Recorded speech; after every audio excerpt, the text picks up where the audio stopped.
Argentina Spain final ম্যাচের দায়িত্বে থাকা রেফারিদের সংখ্যা এবং কোন দেশের কতগুলো করে রেফারি থাকছে এবং কাদের দক্ষতা ও যোগ্যতা কতটুকু।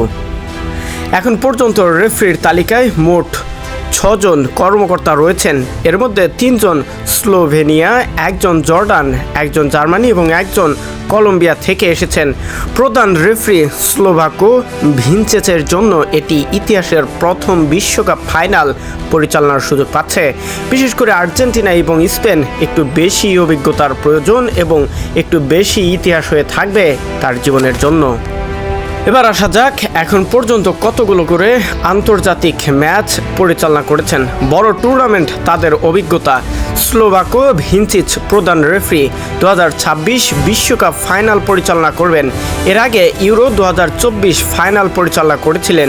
2024 উয়েফা চ্যাম্পিয়ন্স লিগ ফাইনাল পরিচালনা করেছিলেন। 2022 বিশ্বকাপের ম্যাচ পরিচালনা করেছেন। তবে এটাই তার প্রথম ফিফা বিশ্বকাপ ফাইনাল, যেটি তার জীবনে ইতিহাস হয়ে থাকবে। বড় ম্যাচ, বড় দায়িত্ব, আর ফিফার মতো এমন একটা বড় আসরে এসে নিজেকে মেলে ধরতে চাবেন বিশ্বের নিয়ম অনুযায়ী।